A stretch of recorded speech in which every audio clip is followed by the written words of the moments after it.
തട്ടുകട സ്പെഷ്യൽ മുട്ടക്കപ്പ. എന്തായാലും നിങ്ങൾക്ക് ഇഷ്ടമാണ് കേട്ടോ. ഒരു തവണ ഒന്ന് ട്രൈ ചെയ്ത് നോക്കണേ, അടിപൊളിയാണ്. കഴുകി വൃത്തിയാക്കി കൊത്തി നുറുക്കി വെച്ചിരിക്കുന്ന കപ്പ നമുക്കൊന്ന് വേവിച്ചെടുക്കാം കേട്ടോ. കുക്കറിലാണ് വേവിക്കുന്നതെങ്കിൽ വിസിൽ വരുന്നതിന് തൊട്ട് മുന്നേ തന്നെ സ്റ്റൗ ഒന്ന് ഓഫ് ചെയ്ത് കൊടുക്കണേ.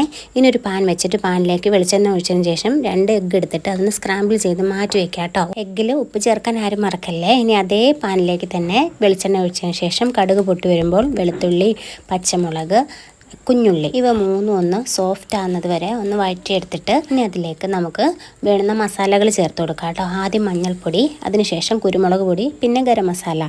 ഇതൊക്കെ നിങ്ങളുടെ ആവശ്യത്തിനനുസരിച്ച് കപ്പ എത്രത്തോളം എടുക്കുന്നതനുസരിച്ച് അളവ് കൂട്ടണേ. ഇനി നമ്മൾ വേവിച്ച് വെച്ചിരിക്കുന്ന കപ്പയും കൂടെ ഒന്ന് ഇട്ട് കൊടുത്തിട്ട് നല്ലതുപോലെ ഒന്ന് കുത്തി ഉടച്ച് കൊടുക്കണേ. അതിലേക്ക് ആ സമയം നോക്കിയിട്ട് ഉപ്പ് കുറവാണെങ്കിൽ കുറച്ച് ഉപ്പും കൂടെ ചേർത്ത് കൊടുത്തിട്ട് നേരത്തെ സ്ക്രാമ്പിൾ ചെയ്ത് വെച്ചിരിക്കുന്ന എഗ്ഗും കൂടെ അതിലേക്ക് ഇട്ടിട്ട് നല്ലതുപോലെ ഒന്ന് വഴറ്റി കൊടുക്കണേ. ഇനി ഇതിലേക്ക് ഒന്ന് ചൂട് പിടിച്ച് കഴിയുമ്പോഴത്തേക്കും അതിനകത്തേക്ക് സവാളയും ഒന്നല്ലേ കുഞ്ഞുള്ളി, മല്ലിയിലയും കൂടി ഇട്ടിട്ട് നമുക്കൊന്ന് ഗാർണിഷ് ചെയ്തെടുക്കാം കേട്ടോ. ചൂടോടുകൂടി സെർവ് ചെയ്യാവേ. തട്ടുകടയിലെ സ്പെഷ്യൽ ഐറ്റം.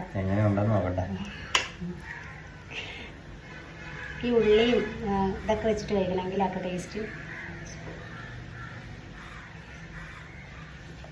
സൂപ്പർ. ഉണ്ടാക്കി നോക്കിയിട്ട് അഭിപ്രായം പറയാം കേട്ടോ. അപ്പം ശരി, അടുത്ത വീഡിയോയിൽ കാണാം.